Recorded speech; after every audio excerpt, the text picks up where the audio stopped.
Our last speaker this morning, our last plenary speaker all throughout this convention is a theology student. She graduated in MVC. She's now taking her master's in IAS and is currently the Digital Chaplain of the Southern Asia Pacific Division through the Communication Department. I bring to you Sherry Nadura.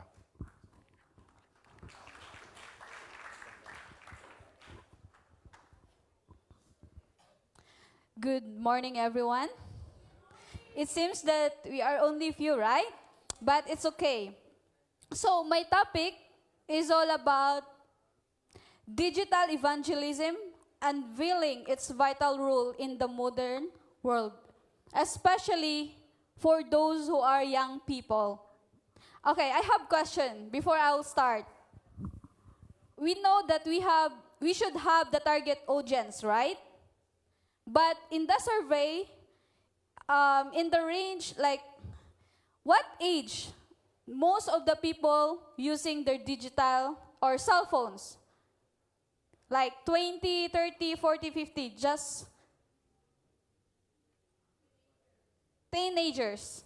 Yes. So usually, those who are really in their phones, in their mobile phones, are those aged from 18 to 35 years old. And, of course, digital discipleship and evangelism models, of course, evangelism should be rooted in the Greek word evangelion. I know that most of us here is not theology or pastors, but the evangelism is from the Greek word evangelion, means it's good news. Good news involves publicly preaching the gospel, teaching Jesus Christ, to produce others to embrace Christian worldview, regardless of the medium. As long as the good news is shared, this is called evangelism.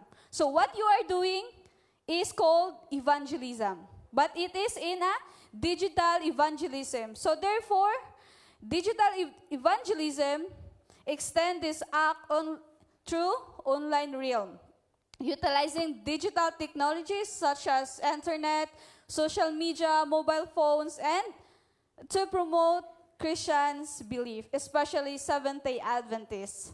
I know you are not just working in digital just to tell them we have Christ. Just to tell them that this is the event of Seventh-day Adventists, right? So we have also digital discipleship. On the other hand, it's involved accepting and assisting and spreading the doctrine of Christ through digital tools. And remember that being a digital discipleship or digital evangelism or evangelist, we should use both digital and physical space. So we have also digital missionaries. I was once a digital missionaries, and digital missionaries using digital tools and technologies to share their faith without confined in a specific geographical. Example, even you are staying in Philippines, you can still reach people in the other world, yeah, right? Yes, because of digital technologies. So it's very important that we should have this in our team, the content creators, distributors, and engagers. So content creators, these individuals package the gospel into digital-friendly formats like videos, blogs, images, and podcasts. Some are on Facebook, right? So distributors, this is the organization. Maybe you are from Hope Channel or AWR, or even in your personal page that you have. This is the individuals who leverage digital tools to share content in the digital sphere. And then, of course, this is very important. Even if you have a good product, even though you have a good project, good videos, pictures, if you don't have engagers, it's nothing. Because engagers are those Empathic individuals, whether inside or outside the organization, engage online conversation to build relationship. They are the one. And understand the needs and serve the community meaningfully. So if there is a comment on your post, the engager should be the one to reply to them. So we should have engagers. And then, of course, you should understand your audience. So to reach younger generation, we must take an integrated and holistic approach, consider the complexity of the modern world and relationship. So the components of traditional model that we are using are not yet dead, my friends. Many of these steps are just still in play. We just have more resources to reach and interact with people in ways that are relevant to their unique situation. Digital communications are means to amplify our message and spiritual feed to the people 7 days a week. Because doing evangelism, like physical evangelism, it costs a lot of money. I know. And it's so tiring, right? But through digital, we can do 7 days a week. Sometimes it's 24 hours, right? 24/7. So what does a digital Bible worker do? So who among you here are digital Bible worker? Can you raise your hand? Those who are digital Bible worker. Or you don't know who is that? So digital Bible workers uses technology to share the gospel. So if you're using technology to share gospel, it means you are a digital Bible worker. So they are addressing question, guiding spiritual journeys. They build relationship online and offline within a specific territories, facilitating Bible study in person or digitally. Collaborating with local churches. This is very important, my friends. Collaborate with your local churches. They assess community needs and mentor converts. This is what we are lacking in our church. We have a lot of baptism. We have reports of big numbers, but there is no mentorship. We should do this. These rules blend digital discipleship and evangelism, bridging the gap between the digital mission field and the real-world impact. So, I've heard this is the traditional way of evangelism, and this is the digital. So, look at the difference. In digital evangelism, collaborate with your church leadership. Always collaborate, work closely with pastors, congregation, or conference, leverage digital technologies or organizational goals. Use also a multi-channel digital evangelism. Implement a comprehensive digital strategy targeting local social media users. Address the spiritual needs of various age and group. So if you are in, like example, if you are in Philippines, like you are in the South, of course in the South they are using their local language, right? So that is, we need to address the needs of the local people that we have. And then, digital engagement for Bible study interest. Even you are a digital missionary, you should also have the Bible study interest. Utilize digital platforms using social media ads to gather contacts interested in the Bible study. You can use Zoom meeting, right? Yes, and then traditional.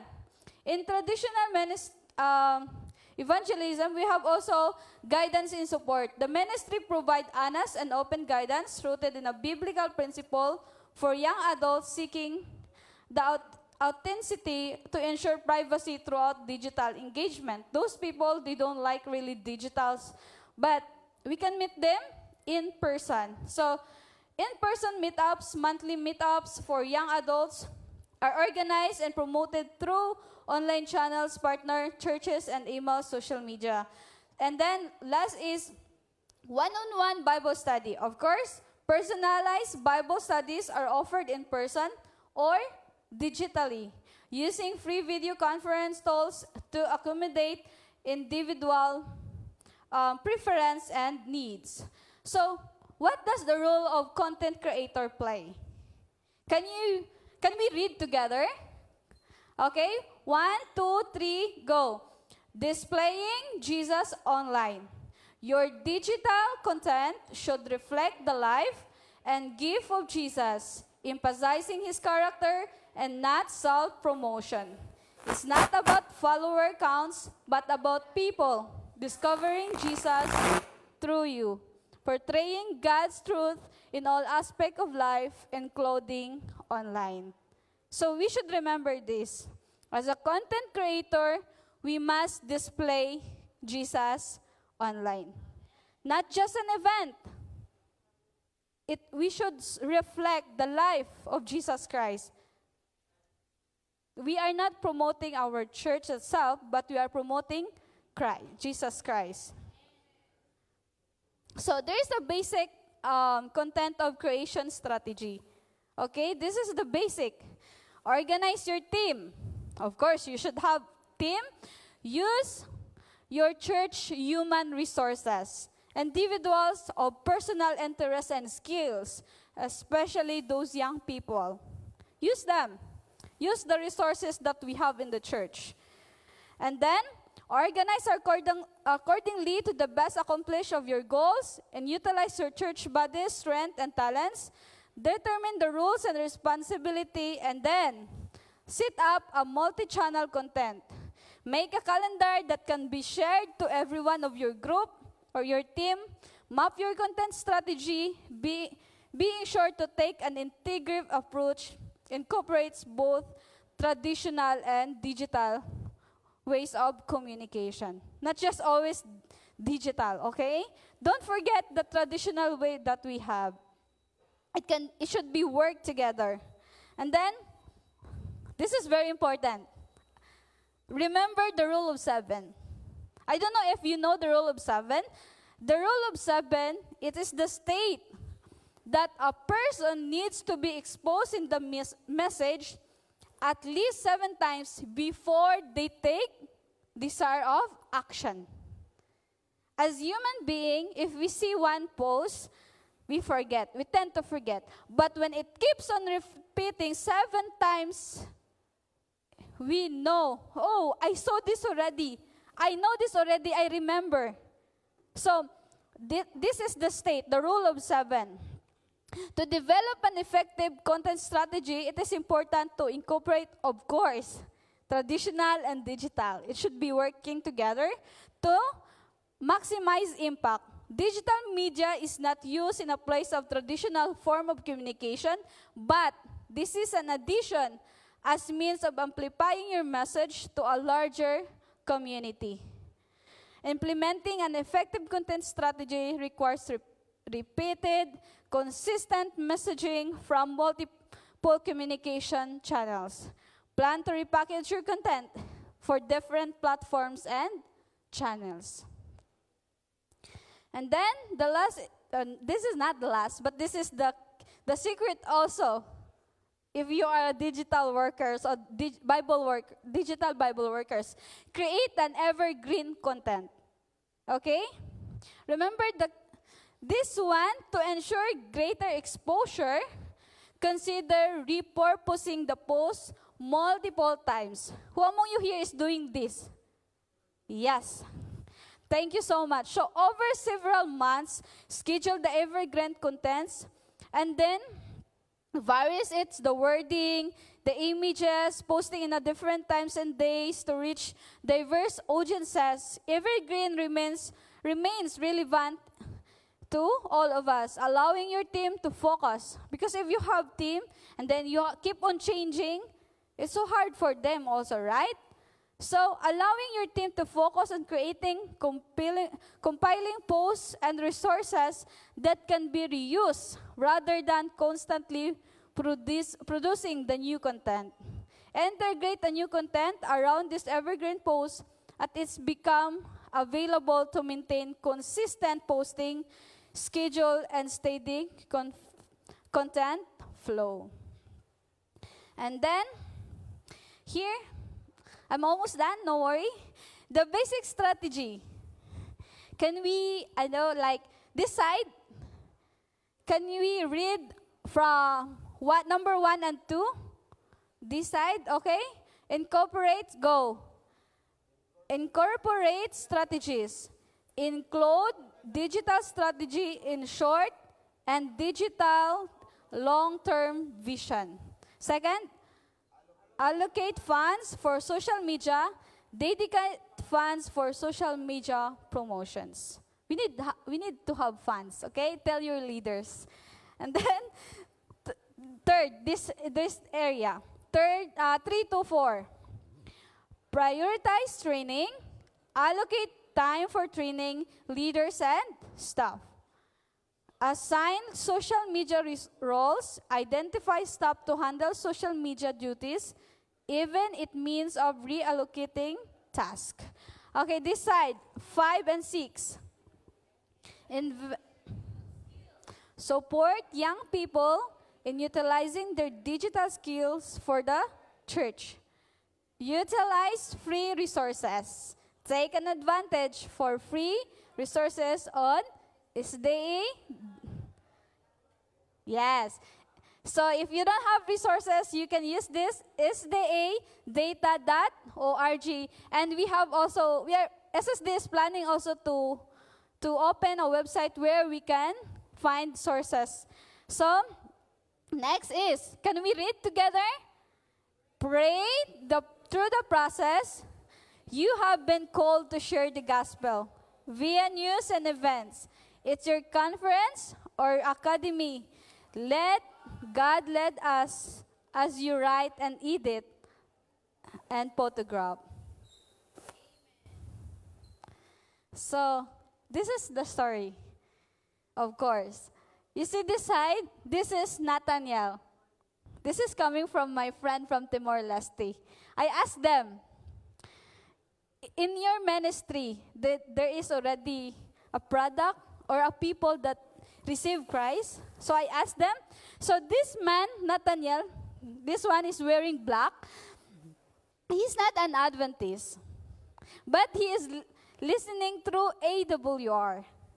And the AWR, what they did is they met him in person and give Bible study. And now he is one of our members of Seventh-day Adventist Church, and he is also working in WR, if I'm not mistaken. And then the next, this is Mom Virgie Elhig. She visited here yesterday, and this is the product of Hope Channel Philippines, suppose, with collaboration with us. So they are the Hope Channel. They have their program, and then there is interested person, and then they collaborate with us. Siyempre, we are the local church. So we are the one who give Bible study, and now she is a Seventh-day Adventist. And this side, Bill Adams. So in our page, in Adventist, in our page here at SSD, you know, Bill Adams, he is an Adventist, but he was backslided.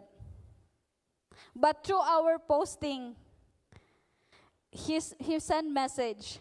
He said, "Can you pray for me? Because now the Lord is speaking to me. I want to go back to Jesus. I want to go back to Jesus." And he has now, he needs to go to the doctor for the surgery. Because during the time that he was away from God, he do something wrong. I think he become the addict. So now he is suffering. He is calling Jesus now, and he's telling us that pray for him. And maybe after his surgery, he will be rebaptized again. That's what he said. So remember, brothers and sisters, being a digital missionary, digital worker, Bible workers is very important. And every content that you have, this is my appeal. Every content that you have, you should consider that you should tell them that there is Jesus. And this is my prayer.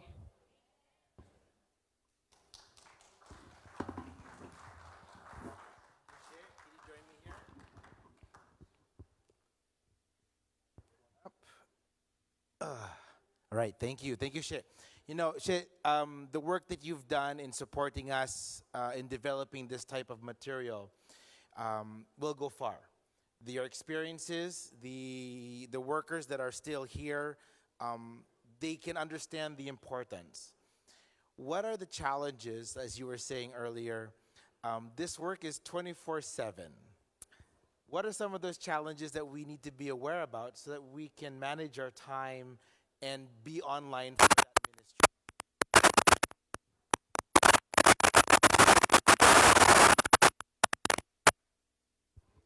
Okay, the challenge.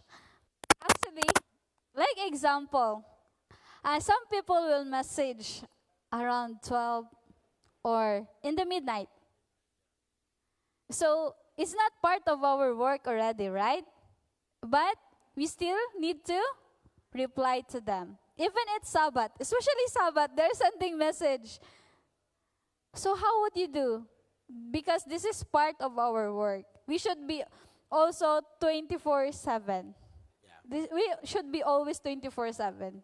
That's what I really see. Because what we can notice here, friends, is that as we go into the world of digital ministry, we have to be in that world.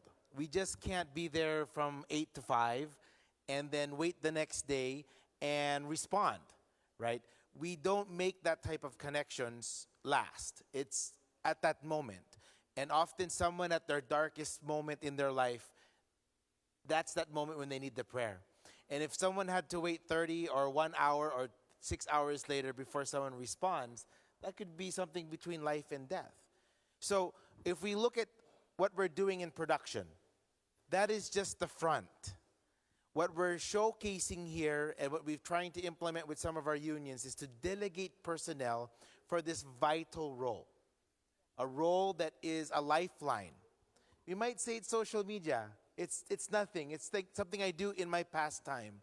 But some individuals actually live on that platform, just like Bill Adams. In your experience, Shep, what are the ways, and I think you listed them here, but in your own experience, how do you go about in bridging that gap and the traditional? What steps have you taken with your teams and your experiences to make that an easy transition? Okay, this is what I've learned in my experience. Of course, we have digital already, right? We are posting something. But we need to do is when there is someone, like they're interested to have Bible study, we should connect it to the local members that we have. Because but before we can connect, we should first build the relationship with them. Build a relationship to that person, and then that person, when you are close already, you know that, right? And then after that, you should connect it to the local person, which is closer or near to him. Like example, Mom Virgie, he is staying at Belgium. So it's too far from Philippines. Their time, it's like it's 12 midnight here, and then it's afternoon in their place. So how would you do that? So first, we take at least 3 months of giving her Bible study together with their family in Philippines. And then after that, we know that she is good enough.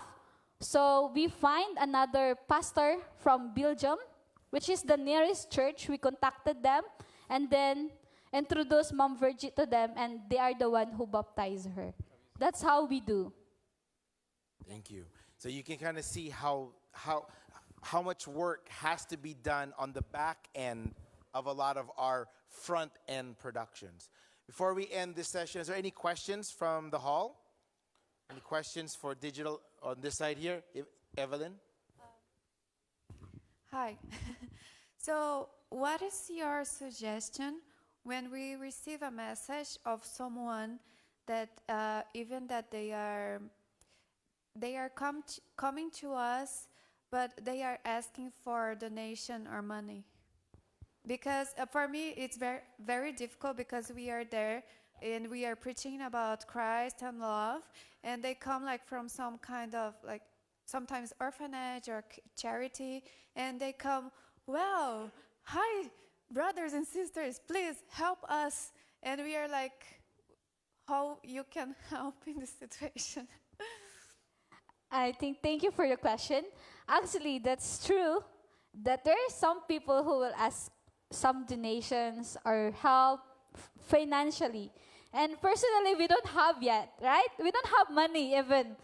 So what we did is we will just ask her what happened, why you need this money. So like example, in terms of those people who have like sickness or diseases, so we ask them, have you go already to the hospital? Did you use your pill health? In Philippines, you have pill health, right? So we are just giving them idea what to do because we don't have the money. And then give them encouragement. And then we have actually one case in our in necessity. Actually, there is someone who messaged from Samar. He's the member of our church. She is asking donation. So we asked her, did you go to your mission already? Did you ask help from your mission?